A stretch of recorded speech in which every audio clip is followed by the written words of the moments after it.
let's get into it. So you have this metaphor of a bully who takes weaker kids' lunch money. Can you apply that to Venezuela? Sure. First thing let's say is credit where due. Donald Trump made no effort to pretend that he was doing this in Venezuela out of concern for human rights or democracy or anything like it. He just said, they have oil. We want the oil. So now we're in charge and we're taking the oil. He even implied that it was somehow our oil that had mysteriously appeared beneath the soil of Venezuela. This is pretty much what bullies around the world do. They see some kid coming to school. They know that he has lunch money in his pocket, and so they take it away because they can. They don't make an argument about why it's a good idea. They just do it. And given that this particular bully is holds the most powerful military in the world, and the chances of anyone effectively standing up to that bully and bloodying his nose and things seems small. But we do live in a world where uh, where that lunch money is becoming less and less and less valuable. And in this Oil analogy, the lunch money is oil. oil has been the currency of the world in many ways for the last century.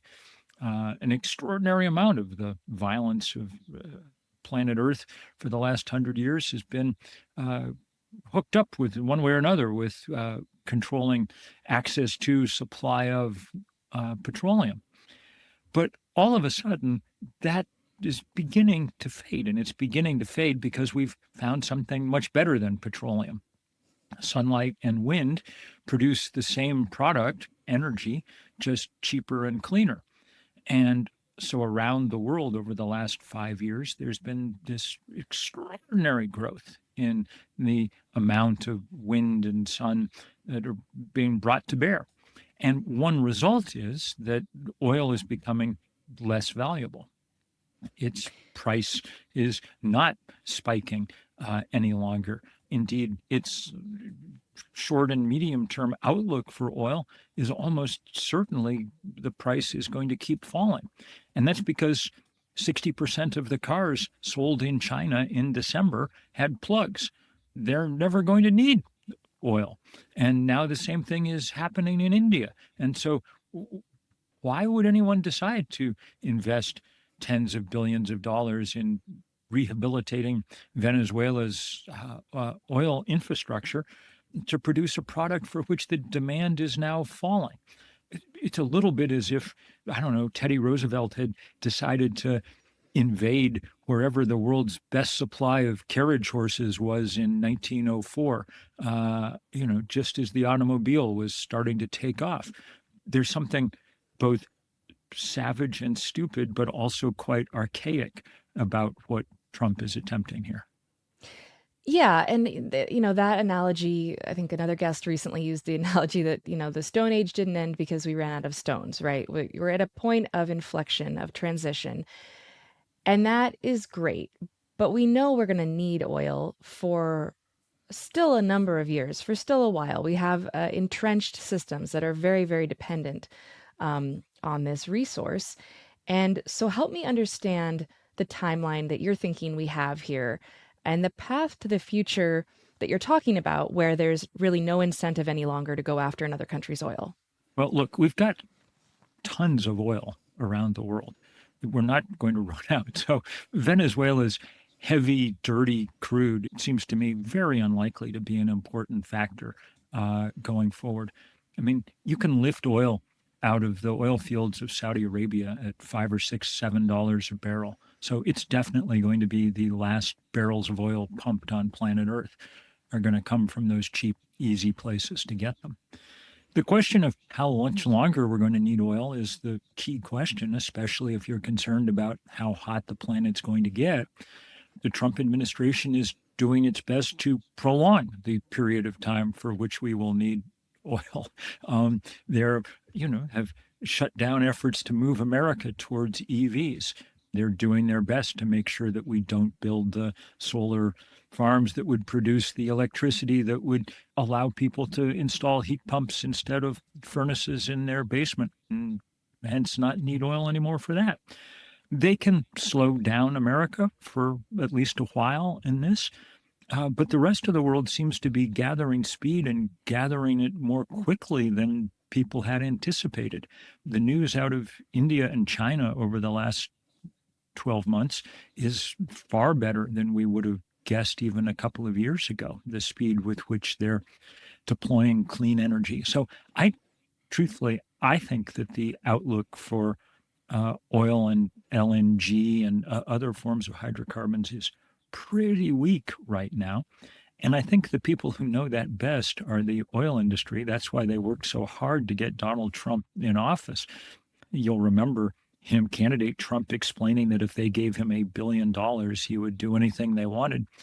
They gave him $500 million, and he's doing everything that he can think of, including, frankly, some things I don't think they even really want that much. I think they're ending up a little bit like the dog who caught the car. I don't think the oil industry wants Venezuela, wants to deal with Venezuela and being responsible for bringing it back online. It's an expensive mess for a product that's not worth all that much. Yeah, the world in a way seems to be leaving the US behind a bit in this moment. We'll see if a few years from now there's a place for us to kind of pivot back. Another thing that the Trump administration has been discussing and pursuing of late is this idea of taking ownership of Greenland, right? And Greenland does have a lot of critical minerals, could be used as, in the production of electric vehicles, wind turbines. What's your opinion on that prospect? And do you feel any differently, going back to this analogy of kind of the bully taking the oil lunch money? Do you feel like it differs if we're talking about No, things for renewable energy? truthfully, I don't think that the Greenland stuff has anything to do with minerals or anything else. I mean, there's some oil there, but I think what there mostly is just Trump has seen a big thing on the map and he'd like to own it. I've been to Greenland. There's People are not going to be doing a lot of mining for critical minerals or anything else in Greenland anytime soon. Though we're doing our best to melt its ice sheet, there's still a mile or two of ice on top of everything. You couldn't pick a more impossible place to decide to go do some mining. There's no ports, there's no roads, there's no anything. This one's just forget the lunch money. This is just the bully who likes beating people up. Hmm.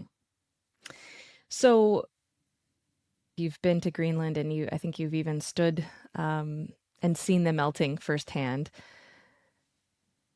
How do experiences like that affect what you think about what direction the country's going in terms of climate change and climate action? Well, let's just be clear here. Uh, our country is the only country on earth that has decided that it can exempt itself from the Paris climate talks and from the UN Framework Convention on Climate Change. It's also the country that's put the most carbon into the atmosphere by far of any nation on earth. We are an outlaw rogue country right now, and we're run by an idiot who has said specifically that he doesn't believe that climate change is real and that he doesn't believe that renewable energy works. He got up and made these remarks at Davos to a room full of leaders from around the world, every one of whom knew that he was lying. They knew when he stood up and said there are no wind farms in China, that China is producing 40% of the wind power on planet Earth. You and I can pretend to have uh, a rational conversation about what this all means, but all it means is that we're a absurd nation at this point, run by an absurd figure who's behaving incredibly dangerously on every front. And I think it's a mistake probably to try and ascribe too much rationality to any part of this process. The best you can say is that he is been deeply corrupted by the fossil fuel industry and is doing their bidding. But even that, as we said in regard to Venezuela, uh, I mean, even that doesn't really explain the silliness of what we're engaged in. So I want to take a couple things apart in there. So first, this idea that the fossil fuel industry has kind of been given everything they want from the Trump administration in terms of rolling back regulations, clean air protections, clean water protections. Are we seeing, a substantial uptick in production as a result of that? I don't know about production, but U.S. carbon emissions rose 2.5% last year while they went down in India and China. So hopefully, one thing that will finally happen as a result of all this is that right-wing commentators will stop saying there's no reason for America to take climate change and emissions seriously because the Chinese will just build some more coal-fired power plants or something. That's not what's happening. The Chinese and now the Indians are building out the renewable energy future. So another thing that I've been thinking about a lot is the other pressures that can be brought um, in all of these areas. I mean, we've talked about increasing competitiveness. Solar's, the cheapest form of energy to produce energy, even though it's not being deployed as it should be. And there's a lot of innovation happening around things like virtual power plants, making EVs be, dual energy. Yep. You can charge, you can take charge from them. There's a lot of Bidirectional. excitement. Yeah, Yes. bidirectional. Thank you. And so I don't know. I mean, I think an optimistic frame might be that we're in kind of the last gasp of the dominance of fossil fuel energy, but I don't know. I don't No, know. I no. I mean, mean, I think we're very much in its last gasp, and in much of the rest of the world, we're moving past it. The question is how long that last gasp lasts. And that's only an important question because we're destroying the climate in real time. Look, if climate change was not a pressure, then we could just sit back and relax with the thought that economics was moving us in the right direction in terms of clean energy. And 30 or 40 years from now, we would run the planet on sun and wind, surely on the force of market economics. But if it takes us anything like 30 or 40 years to get there, then the planet we run on clean energy will be a broken planet. We're already obviously seeing extraordinary levels of damage from fire and flood and storm, but now that damage is reaching into core functions of the planet's climate system. The jet stream and the Gulf Stream both seem to be flickering and faltering and wobbling and as we change the temperature regime, especially in the Arctic. We're seeing extraordinary forces start to play out in the Amazon. There's only so many big ecosystems on planet Earth. If you're destabilizing the Arctic, the Antarctic, the Amazon, and the big currents of the oceans all at once, you're pretty much turning the Earth upside down. And so our best hope of slowing that down, of limiting that damage, is to move very, very fast. And we're capable of moving very, very fast now.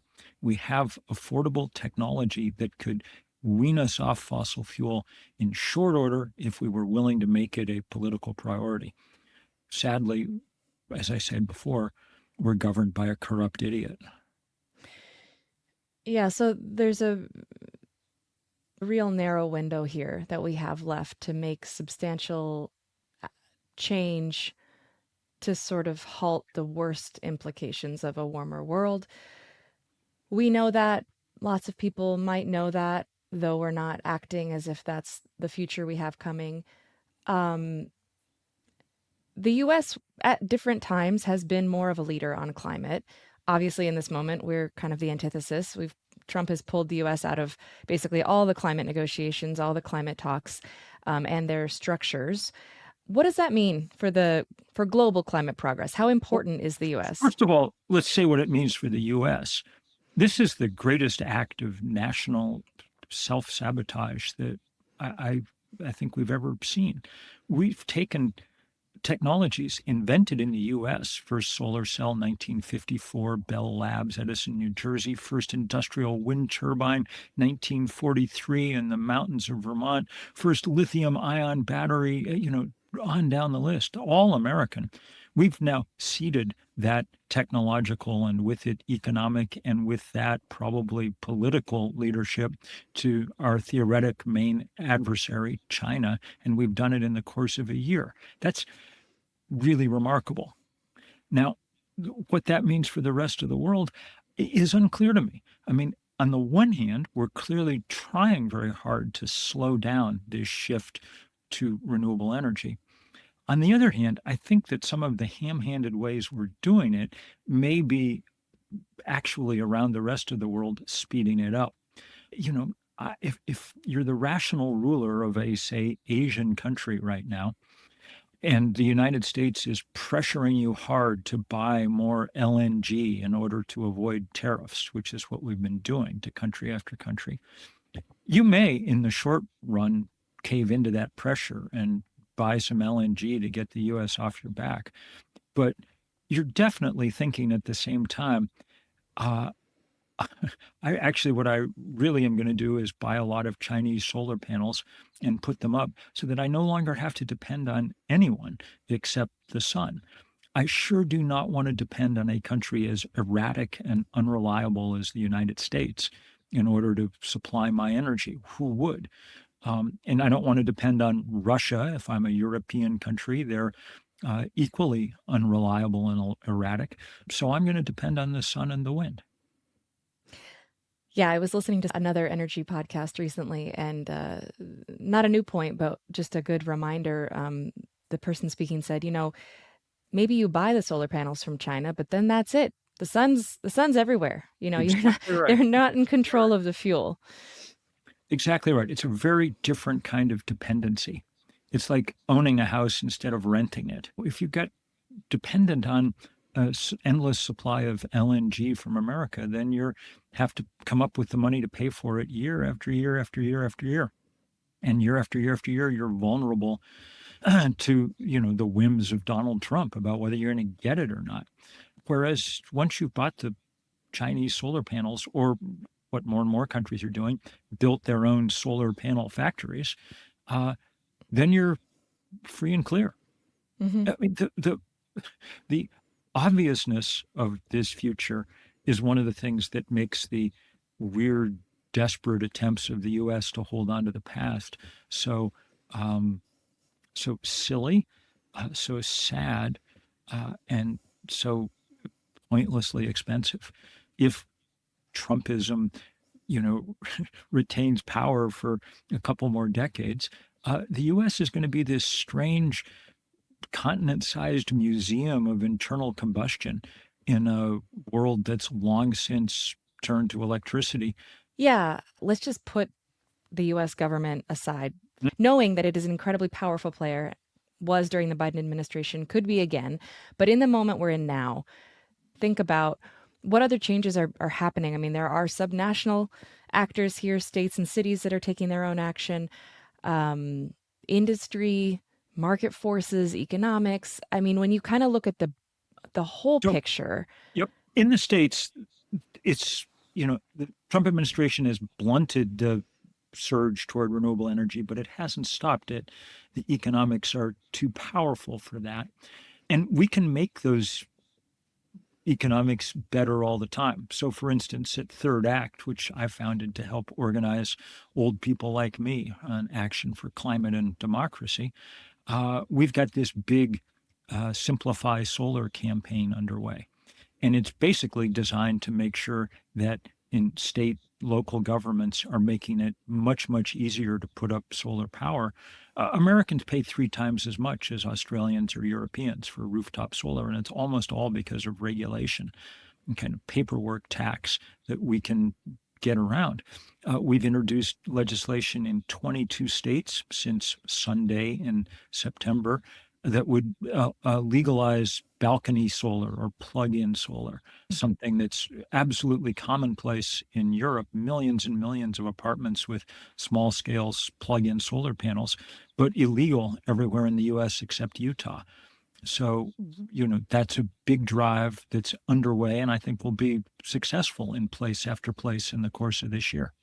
So I think there's a profoundly more interesting world on the other side of all this. And I think there's also potentially a profoundly more peaceful world. Donald Trump invaded Venezuela because he wanted oil.